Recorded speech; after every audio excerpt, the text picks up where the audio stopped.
What is it that prevents people from doing the things they already want to do in life?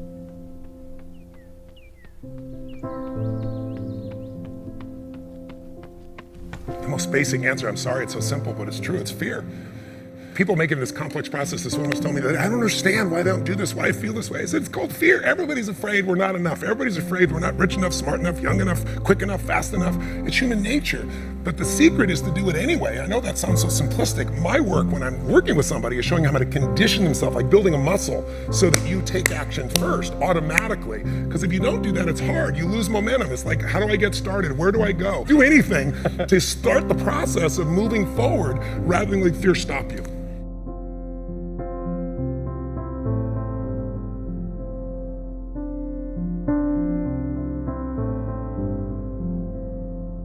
All of you have targets, things that you're after. If you're gonna get a new result, if you're gonna grow your business, if you're gonna be able to support your mom, if you're gonna get rid of the anxiety, if you're gonna be able to overachieve and not have all that fear inside of you, you obviously need to get a new result. You're gonna have to get new action. You don't get new results with old actions, doing the same thing. Exactly. What human beings can do is amazing. What they will do is usually disappointing. It's not because we're not capable of it, it's because we don't have new actions because we get in certain emotional states that dominate us, like anxiety, like fear of failure, right? Like the fear of the loss of your mother as an example.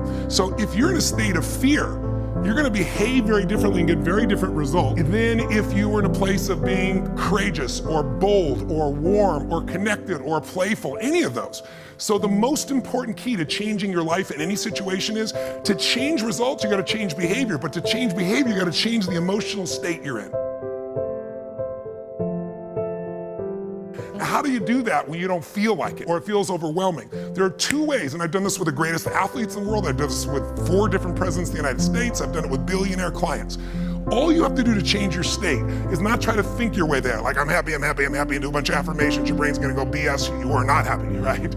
What you need to do is make a radical change in the way you use what we call your physiology. It's a big word, it just means the way you use your physical body. I've taught this for 40 years, and about 3 years ago, Harvard finally did a study where they proved what I did worked, and they called it these power positions. And what they showed was if you stand, everyone can try this, stand up just for a moment if you want, everybody at home can try it as well. So do something really silly, put both your hands on your hips like Wonder Woman or Superman or that stuff, right? If you stand like this and you breathe deep for just 2 minutes, what the science found was that you will absolutely increase your testosterone by 20%, man or woman. You'll drop your cortisol, which as you know is the stress hormone, by 22%, and you're 33% more likely to take action if you wouldn't have before because fear would have stopped you. Now, I don't have people just stand like this. I have people move, use their voice, make radical changes in their body. You'll feel it after 2 minutes. Or, somebody who's, puts their arms back like this and their feet up, that'll produce the same state. It produces more certainty in you, and that certainty gets you to take different actions. So if you are in a situation, you think of the worst scenario, your mom dying, no, my business goes under, I never achieve at the level I need to, all the things I have anxiety about, the minute you focus on them, you go into those states of fear, and then you behave fearful, and you get lousy results. And when you get lousy results, what does it do to your brain? You go, see, I told you I couldn't do this. It becomes this negative loop.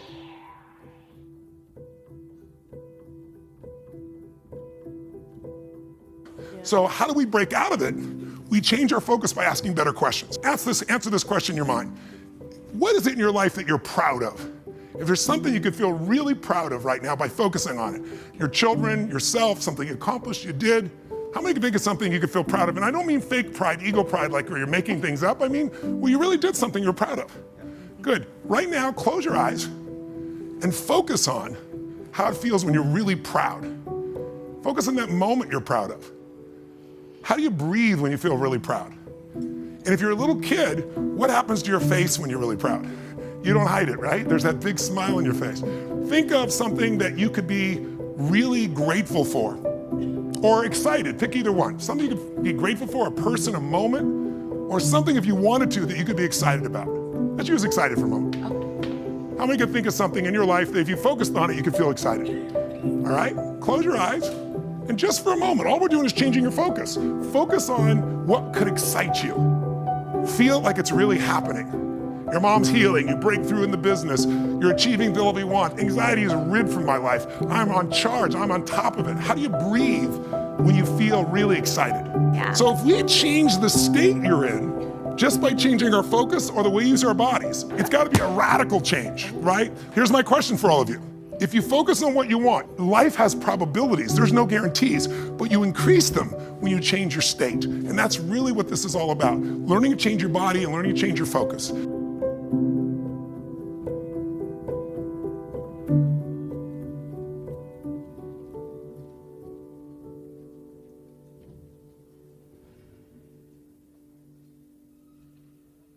Somebody is really stressed out.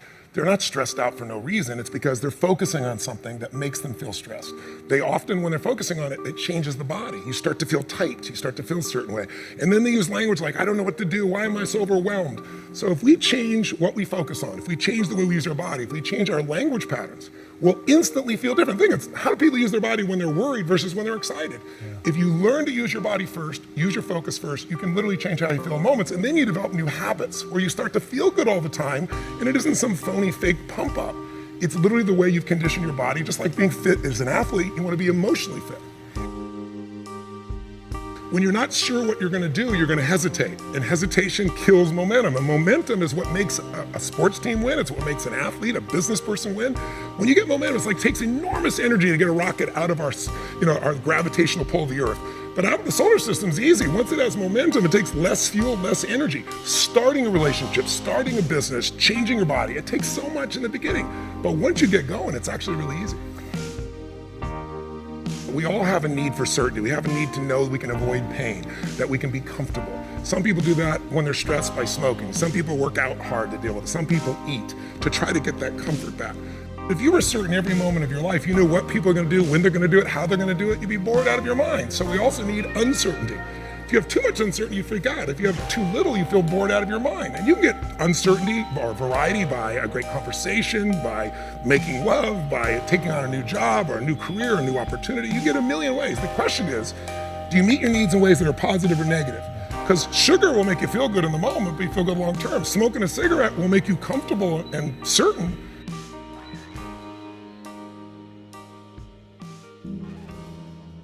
You see this in great actors or great entertainers. They'll come to me, and in the beginning, they work so hard to be significant, to be unique, to be special, to be important. What they really wanted was love. But now people stop on the street, and they'll say to me, they don't even know who I am. They just want my time. They just want this. They want a picture. They don't respect my family. They don't respect it. You'll hear them so upset. What they wanted was the love. We can have both. But the more significant I am, the more unique I am, the more separate I am from you. The more connected I am, then some people go, yeah, but where am I? Where am I special? So finding that balance between the two is what makes people feel alive. And we can meet all these needs in positive ways or negative ways. You can get significance by tearing other people down. Oh, they're lucky, they don't care, they took advantage of somebody. You don't know anything about them. You see people do that with famous people all the time. Why are they tearing them down? Because if I don't feel good about myself, if I can make you smaller, I look like I'm moving up, but you're not. And it doesn't work. But if you do things where you significantly love someone, if you care for someone, you're the most significant person in life. If you try to prove you're significant, then you have kind of the Trump effect. Even people that like him will say, sometimes he can push people aside because he's telling everybody how special he is. That gets in the way of relationship. If we're gonna connect, we gotta not make ourselves significant. We gotta find out what's significant in the other person and honor it. First four needs are the needs of the personality. We all find a way to be certain, even if we have to lie to ourselves or just work hard. We all find variety. We all find significance, even if it's tearing other people down.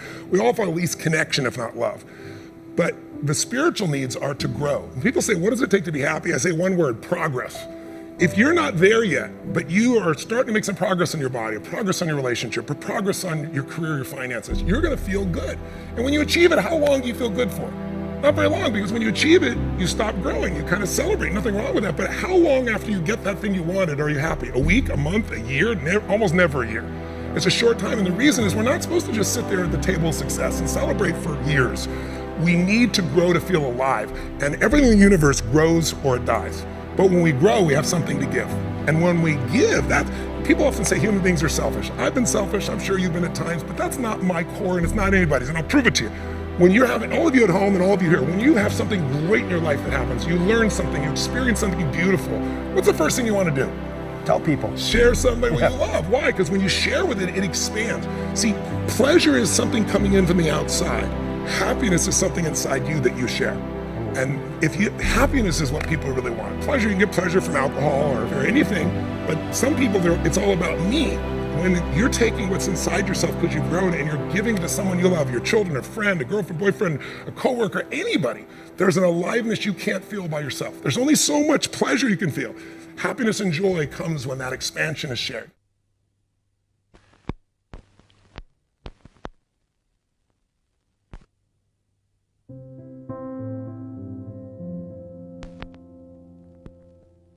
Well, if you want a breakthrough, not just a little change, you can change laterally. You can go from being pissed off to frustrated. Right. Doesn't help you much, right? But if you really want to change, most people are trying to change. Say you want to lose weight, and they want to make money. They go, how do I do it? They look for the strategy. But I'd like you to think of 3 S's. Strategy is where most people go first. Like, how do I do it? But how hard is it really truly to be fit and have energy? It's not that complex. It's not like reserved for the 1% or expensive to learn. You have to interrupt, you have to hide from the answers to those things. The real problem is the second S, story. They have a story that says, it's a set of beliefs they tell themselves over and again. I've tried everything. Or if they're single, all the good ones are gone. Whatever the story is. And if you tell yourself a story over and over again, so we convince ourselves. You always come up with a lousy story when you're in a lousy state.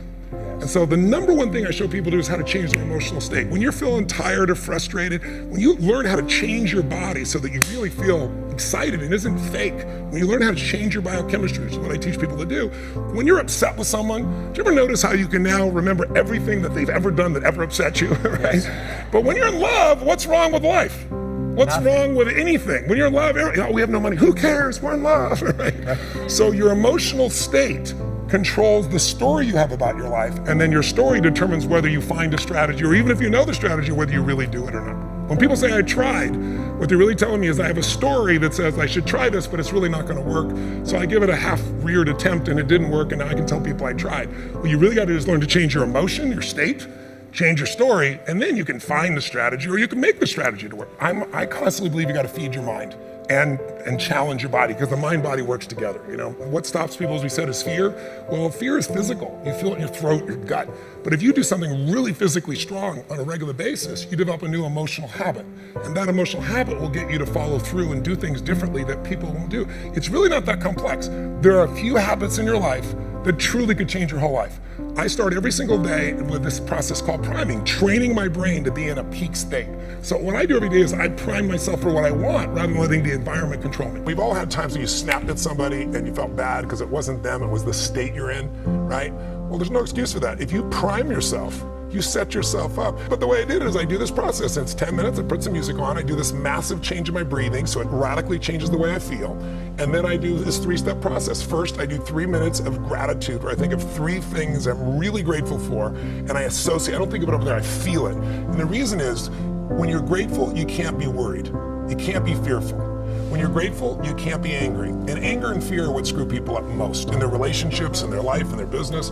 So I wire myself. I was saying to you that most people want to be happy, but their habit is to be worried or pissed off or frustrated or stressed. And so they've got a highway to stress and they got a dirt road to happiness. So I wire myself. I've got a highway to gratitude, which changes all your emotions. And then I do a 3-minute process of kind of a prayer for my family and friends. And then I do a 3-minute process of the top 3 things I want to accomplish. I see it as done and I feel it. I'm done in 10 minutes. So sometimes I go 20, but my deal is 10, so there's no excuse not to do it.